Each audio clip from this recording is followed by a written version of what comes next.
నమస్తే, welcome to NSTV news. ముందుగా ముఖ్యాంశాలు. తాడికొండ నియోజకవర్గం నీటి నిల్వ ఉన్న వస్తువుల్లో దోమలు వృద్ధి చెందకుండా ప్రజలంతా అప్రమత్తంగా ఉండాలని ఫిరంగిపురం ఎంపీడీఓ శివసుబ్రహ్మణ్యం మండల ప్రజలకు సూచించారు. గురువారం ఎన్ఎస్టీవీతో మాట్లాడుతూ ప్రజలు పారిశుద్ధ్యంపై దృష్టి సారించి రోగాల బారిన పడకుండా జాగ్రత్తలు తీసుకోవాలని కోరారు. శివసుబ్రహ్మణ్యం ఎంపీడీఓ ఫిరంగిపురం అండి.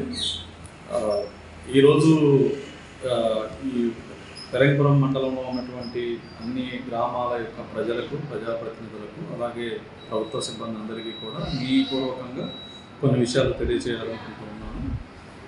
ప్రప్రథమంగా రాబోయేటువంటి శనివారం ఏదైతే 4వ శనివారం ఉందో, గతంలో 3వ శనివారం చేయాల్సి ఉంది. అయితే ప్రభుత్వ సెలవు దినం కావడం వల్ల 4వ శనివారం టేకప్ చేయమని స్వచ్ఛాంధ్ర, స్వర్ణాంధ్ర భాగంగా శానిటేషన్ కార్యక్రమాలు నిర్వహించమని ప్రభుత్వం ఆదేశించి ఉన్నందున రాబోయేటువంటి శనివారం ఫిరంగిపురం మండలంలో ఉన్నటువంటి అన్ని గ్రామ పంచాయతీలలో కూడా స్వచ్ఛాంధ్ర, స్వర్ణాంధ్ర కార్యక్రమంలో భాగంగా శానిటేషన్ కార్యక్రమం నిర్వహించబడుతుంది. దానికి ముఖ్యంగా ఉన్నటువంటి థీమ్ ఏంటంటే, ప్రభుత్వం ఇచ్చినటువంటి థీము మాన్సూన్ హైజీన్ అనేటువంటిది. అంటే వర్షాలు పడుతున్నాయి కాబట్టి అందరూ కూడా జాగ్రత్తగా ఉండండి, శుభ్రంగా ఉండండి అనేటువంటి విషయం మీద నేను ప్రజలందరికీ కూడా కొన్ని విషయాలు తెలియపరచదలుచుకున్నాను. దానిలో మొట్టమొదటిగా వర్షాకాలం అంటువ్యాధులు ప్రబలే అవకాశం ఉంది కాబట్టి అన్ని గ్రామాలలో కూడా మీ వ్యక్తిగతంగా, కుటుంబ పరంగా కానీ, వ్యక్తిగతంగా కానీ, సామాజిక పరంగా కానీ అన్ని రకాలుగాను పరిశుభ్రతని పాటించవలసిందిగా ప్రజలందరినీ కోరుకుంటూ ఉన్నా.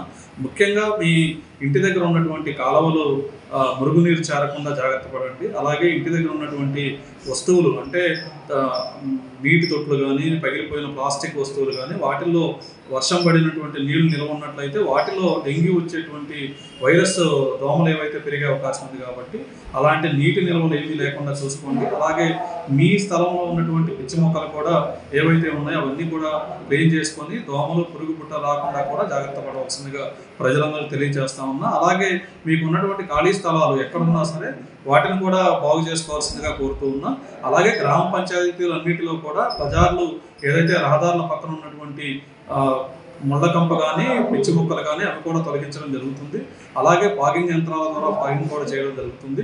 అలాగే ఈ మురుగునీటి నిల్వలు నిలవకుండా అక్కడ బాగు చేయడం కానీ, అలాగే సైడ్ కాలంలో ఉన్నటువంటి మురుగు తీయడం కానీ, అలాగే శానిటేషన్లో డోర్ టు డోర్ చెత్త కలెక్షన్కి సహకరించండి. అందరికీ కూడా మీరు తీసుకున్నటువంటి గ్రామంలో మీ ఇళ్లలో ఉత్పత్తి అయినటువంటి చెత్త అంతా కూడా తడి చెత్త, పొడి చెత్తగా డివైడ్ చేసి గ్రామ పంచాయతీ సిబ్బందికి ఇచ్చినట్లయితే వారు ఊరు దగ్గర ఉన్నటువంటి ఎస్డబ్ల్యూ షెడ్ దగ్గర దాన్ని సెగ్రిగేట్ చేసి వర్మీ ఎరువుగా తయారు చేయడం కూడా జరుగుతుంది. కాబట్టి శానిటేషన్ పరంగా అన్ని జాగ్రత్తలు తీసుకున్నట్లయితే మన మండలంలో అంటువ్యాధులు ప్రబలకుండా ఇప్పటికైతే అంతా బాగుంది. రాబోయేటువంటి 45 రోజులు కూడా వర్షాకాలం సీజన్ జాగ్రత్తగా ఉన్నట్లయితే ఫిరంగిపురం ప్రజలందరూ కూడా ఆరోగ్యంగా ఉండడానికి అవకాశం ఉంటుంది. కాబట్టి అందరూ దయచేసి సహకరించవలసిందిగా కోరుతూ ఈ కార్యక్రమానికి నాకు ఈ అవకాశం ఇచ్చిన అందరికీ కూడా ధన్యవాదాలు తెలియజేస్తూ థ్యాంక్ యూ.